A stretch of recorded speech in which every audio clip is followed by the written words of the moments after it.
사망자는 1명, 그리고 범인도 1명으로 보이는 살인사건에 내가 이 사건을 저질렀다 이렇게 말하는 사람은 2명인 상황이 있습니다. 두 사람이 공범이든지 아니면 둘 중 하나는 거짓말을 하고 있거나 사실과 다른 말을 할 수밖에 없는 상황에 처했다 이런 얘기인데요. 오늘 재구성할 판결에 등장하는 19년 전 살인사건이 바로 그랬습니다. 사건은 전북 익산시 약촌 오거리에서 늦은 밤 40대 기사가 흉기로 살해당하는 사건이 일어난 지난 2000년 8월로 거슬러 올라갑니다.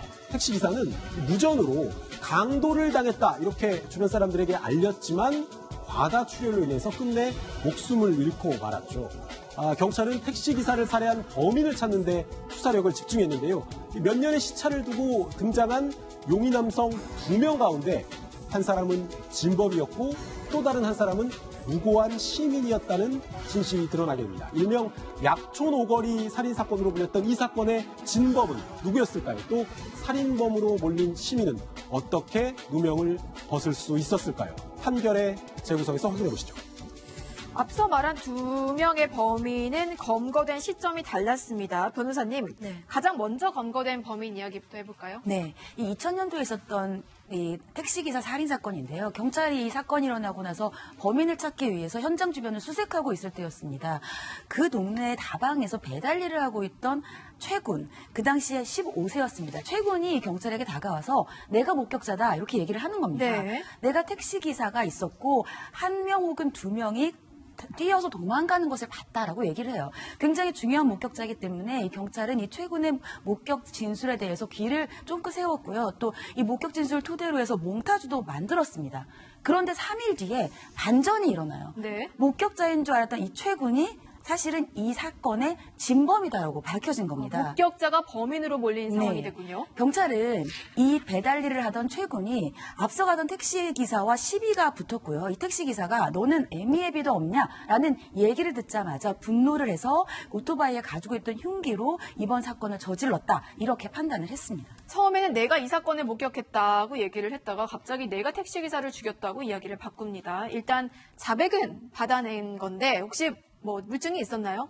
자백 이외에는 그 물증이 전혀 없었습니다. 왜 그러냐면 이 그 택시 그 기사가 무전으로 본인 강도당했다라고 얘기를 했기 때문에 어떤 사람에게 강도당한 것은 분명한데 10차례 정도 이제 그 칼에 찔려서 상당히 그 과다 출혈을 해서 이제 사망을 하게 된 상황이거든요. 그렇다면 지금 이제 범인으로 지금 지목이 된 바로 이 청년 같은 경우 그 사람의 옷이라든가 이런 데서 뭐 피자국이라든가 이런 게 나와야 되는데 전혀 나오지 않았고 택시에서도 어떤 지문이나 이런 것도 전혀 나오지 않았습니다. 그런데 이제 경찰에서는 뭐라고 얘기를 했냐면 이 청년이 바로 이제 그 범행 직후에 자신의 옷을 완전하게 세탁을 했기 때문에 혈흔을 발견할 수 없었다라고 하는 이런 약간 그 비과학적인 그런 그 주장을 하게 됩니다.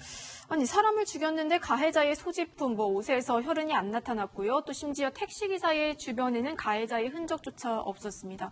언뜻 들으면 이해가 잘 가지 않는 상황인데 뭐 혹시 범행에 쓰인 흉기 같은 것은 있었나요? 사고 당시에 경찰이 이 오토바이 배달 일을 하던 최군이 범인이라면서 증거물로 확보했다는 게 이 최군이 배달용 오토바이에 가지고 다니던 과일 깎는 용도의 아주 작은 칼이었습니다. 그런데 최군은 이렇게 얘기를 했어요. 이거 내가 낚시 다닐 때 쓰려고 가지고 다닌 거다라고 얘기했거든요. 그런데 시신을 감식해 보니까 실제로 범죄에 사용된 흉기는 이 최군이 가지고 다니던 과도보다는 훨씬 큰 흉기였단 말이죠. 그래서 범행 도구가 일치하지 않는 상황이 되니까 경찰이 나중에 이제 최군이 일했던 업소에서 주방에서 쓰고 있던 이제 흉기가 증거라면서 제출을 하게 됐죠.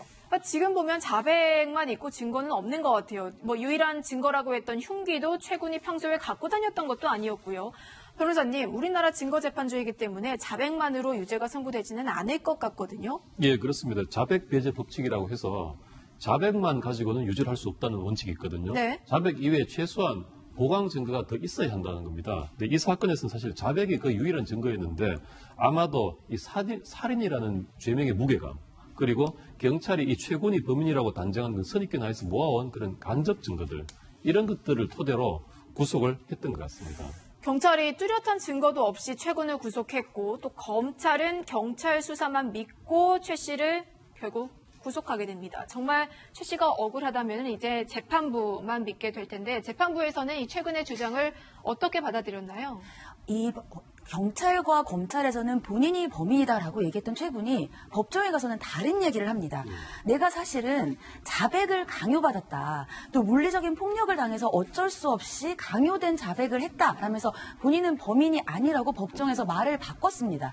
하지만 법원은 이를 믿어주지 않았어요. 네. 오히려 반성의 의미가 전혀 없고 유족을 모욕하는 것이다라면서 소위 괘씸죄를 적용을 해서요. 이 당시에 청소년이었던 최군에게 내릴 수 있는 가장 최고형인 15년형을 선고했습니다. 그러니까 범행을 부인하는 거를 오히려 반성의 기미가 없다고 본 거군요. 네, 그렇습니다. 그래서 이제 사실 최군의 입장에서는 너무 억울하기 때문에 이제 항소를 했는데요.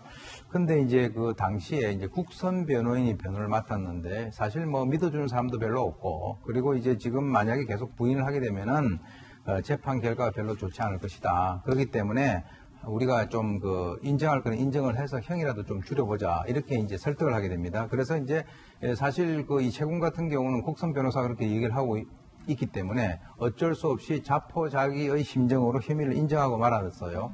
그래서 이제 2심 법원에서는 그래, 혐의를 인정을 했기 때문에 정상을 참작을 해가지고 15년에서 5년을 감형해서 10년을 선고를 합니다. 그리고 그 이후에 아예 대법원의 상고를 갖다가 포기를 해버림으로써 형이 확정돼 버리죠.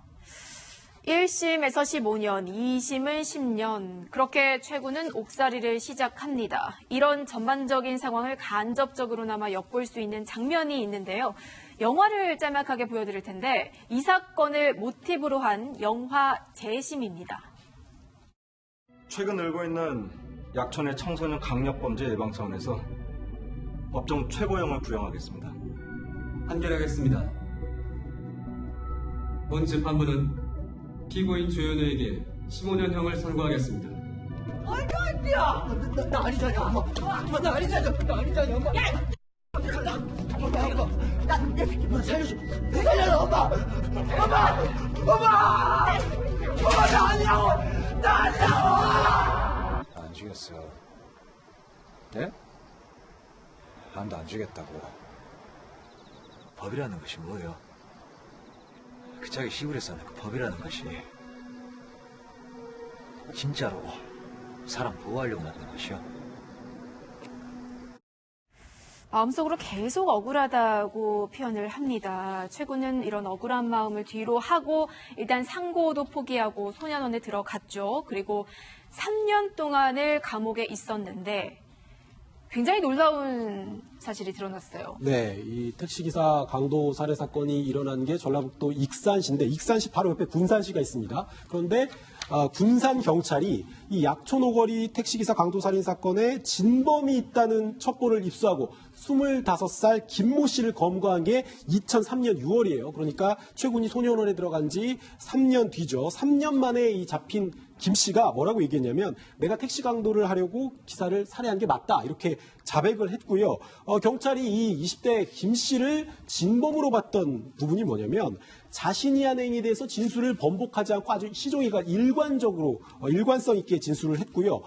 범행에 쓰인 흉기의 모양이라든지 아니면 범행 당시 이 피해자인 택시기사의 모습이라든지 네. 진범이 아니면 알기 힘든 아주 구체적인 정보를 꽤나 신빙성 있게 진술했단 말이죠. 이 김 씨에 더해서 이 사람의 도피를 도와줬던 동갑내기 친구 임모 씨까지 체포를 했고 경찰이 이 임 씨의 진술도 이 김 씨의 자백 내용을 뒷받침하는 내용이다 보니까 구속영장을 신청하기로 결정을 했습니다. 그러니까 3년 만에 진짜 진범을 찾아서 죗값을 치르게 하는 일만 남은 것처럼 보였죠. 이미 최군이 택시기사를 살해한 혐의로 옥살이를 하고 있는데 갑자기 진범이 잡혔다. 최군은 그럼 진짜 억울한 일을 당한 걸까요? 일단 김 씨의 진술은 상당히 상세하고 일관됐습니다. 그래서 결국 경찰은 김 씨에 대해서 구속영장을 신청하는데요. 결과는 어땠을까요? 직접 증거를 내놓으라는 겁니다. 그 범행에 사용했던 칼을 찾아내든가 3년이 지난 뒤에 그런 걸 찾는다는 건 사실 거의 불가능하죠. 그러니까 이번에도 최군 경우랑 똑같아요. 진술만 있고 증거가 없는데 당시 최군은 구속이 됐고 이번에는 구속영장이 기각이 됐어요. 예, 그렇습니다. 이게 좀 석연치 않은 면이 있긴 있습니다. 경찰이 김 씨의 자백을 근거로 구속영장을 신청했는데 이번에는 검찰이 물적 증거가 부족하다는 이유로 구속영장을 기각했습니다. 그리고 그러자 그럼 경찰이 우리가 물적 증거를 주고 확보하겠습니다라고 하면서 압수수색 영장을 신청합니다. 해야죠. 그러자 검찰 이번에는 흉기에 대한 특정이 안 되는데 무슨 압수수색을 하느냐라면서 또 이걸 또 기각합니다. 아니 물증이 필요하다고 그래서 구속영장 기각한다고 해놓고서는 물증을 그럼 잡겠다고 하니까 그건 역시 체포영장을 압수수색 영장을 발부를 안 해준다고요? 예, 자기 모순적이죠. 그래서 이 점에 대해서는 아마도 검찰이 자신의 과오, 실책을 덮기 위해서 부실한 처리를 한 게 아닌가 의혹이 드는 대목이고요. 네. 결국 김 씨는 이 영장 기각 때문에 긴급 체포 시한이 48시간 지나서 석방이 됩니다.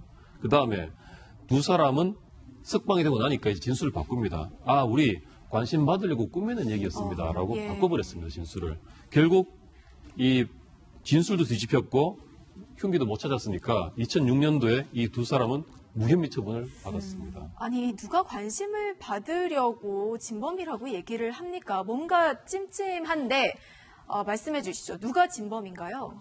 사실 이제 그 내용을 살펴보니까 당시 수사 과정에서 가혹행위가 있었다라고 하는 것이 밝혀졌습니다. 최군에 대한 그 수사 그렇습니다. 과정에서요.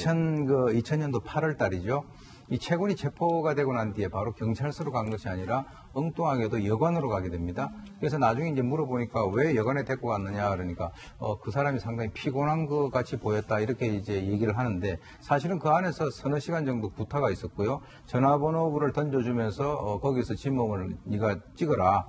그래서 만약에 원하지 않는 그런 대답이 나왔을 때는 이제 그 구타가 이어졌고, 그리고 난 이후에 이제 경찰서로 가게 되는데, 경찰서에서도 마찬가지로, 가혹행위가 이제 이어집니다. 이제 머리를 땅에 박게 한다든가, 잠을 재우지 않는다든가, 이런 식으로 하면서, 이 사람이 하지 않았다라고 하는 것을 부인을 한다 하더라도 바로 최군에 대해서 네가 했잖아. 그 칼은 어디 있냐? 어떤 식으로 죽였느냐? 이런 식으로 이제 몰고 가서 결국은 이제 이 최군을 진범으로 조작을 한 그런 사실이 드러났습니다. 정말 믿을 수가 없습니다. 진짜 이건 영화 같은 일이 벌어진 건데 범인이 아닌 사람 최군에게 경찰이 자백을 강요하면서 가혹행위를 일삼았다는 겁니다. 처음에 이 사건을 수사했던 익산경찰서, 경찰 입장에서는 굉장히 숨기고 싶은 불편한 진실이었을 텐데요. 나중에는 과연 이 사실 인정했을까요? 당시 15살짜리 소년을 여관으로 경찰들이 데려갔다는 사실, 그리고 여관에서 범행을 추궁했다는 사실까지 인정을 했습니다. 진범을 풀어준 사람들에 대한 책임 추궁과 그들의 진정한 사과가 있어야 된다고 생각합니다. 경찰이 모든 잘못을 인해서 진짜 이루 말할 수 없는 고통을 부분에 대해서 정말 사과하고. 박준영 변호사는 최근에 재심을 맡았던 변호사고요. 결국 경찰, 검찰, 법원이 모두 잘못된 판단을 한 거군요. 그렇죠. 사실은 경찰이 저렇게 폭력을 행사해서 허위 자백을 강요했다 하더라도 그런 잘못된 자백을 검찰 수사에서는 찾아냈어야죠. 검찰 수사에서 찾아내지 못하고 기소를 했다라고 하면 최소한 가장 늦은 시점이라도 법원에서 최군이 자신이 허위 자백을 강요받았다고 했을 때 그 얘기를 들어줬어야죠. 네. 결국 아무것도 하지 못하고 억울한 10년의 옥살이를 한 것은 경찰, 검찰, 법원이 공범이고 카르텔이라고 볼 수밖에 없는 부분입니다. 자, 이제 방법이 없습니다. 억울함을 풀기 위해서 내가 잘못한 거 아니다. 인정을 받아야겠죠. 재심 청구했나요? 예, 그렇습니다. 이 최 씨는 2013년 재심을 청구했습니다. 이 형사재판의 재심이라는 것은 두 단계를 거치거든요. 첫 번째는 이 재심 재판을 개시를 할 것인가 말 것인가를 결정하는 재판입니다. 두 번째는 재심 개시가 결정이 되면 이제 본 재판을 다시 하는 것입니다. 그런데 첫 번째 이 재심 개시 여부를 결정하는 재판이 사실은 핵심이라고 볼 수 있는데요. 네. 이 단계에서만 2년 2개월이 걸렸습니다. 그래서 마침내 그 2015년 고등법원에서 재심 결정이 내려졌습니다. 그래서 이때가 그 살인죄 공소시효 만료를 49일 앞둔 시점이었습니다. 그런데 광주고검이 저 결정에 대해서 항고를 했는데 네. 대법원에서 항고를 기각함으로써 재심이 개시 결정이 확정이 됐고요. 그래서 이어 열린 재심 재판에서 이 최 씨는 마침내 2016년 11월 17일 무죄가 선고됐습니다. 재심을 청구한 지 그럼 한 3년 정도 만에 무죄가 선고됐습니다. 그래도 너무 늦은 게 아닌가 싶어요. 10년 동안 이 옥살이 한 거는 어떻게 보상을 받을 수 있나요? 사실 그 지나간 그 세월을 뭐 보상받는다라고 하는 것 자체가 어떻게 보면 좀 무의미한 건데, 그래도 지금 억울한 옥살이 대가로 바로 이 최고는 그 형사보상금 8억 4천만 원을 받게 됩니다. 이 형사보상법이라고 하는 것은 이제 구속된 상태에서 재판을 받다가 무죄 확정이 되게 되면은 구금 일수에 따라 가지고 이제 그 구금연도 최저임금법에 정한 1급 최저임금에다가 그거의 최대 5배까지 이 보상을 하도록 되어 있습니다. 그런데 이제 지금 이제 8억 4천만 원을 받아 가지고요. 이중 일부는 본인을 도와줬던 그 사법 피해자 조력 단체, 그리고 아까 저기 그 군산서에 나온 그 형사분 있지 않습니까? 네. 이 진범을 그 잡도록 도움을 줬던 군산경찰서 형사반장에게 각각 5%씩 내놓기로 그렇게 했습니다.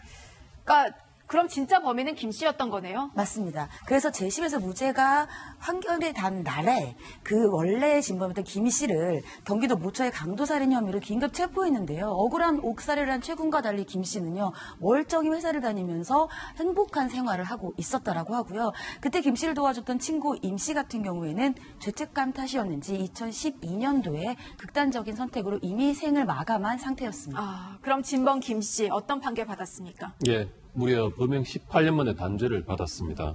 1, 2심은 김 씨의 혐의를 강도살인 혐의를 유죄로 인정을 하고 징역 15년형을 선고했고요.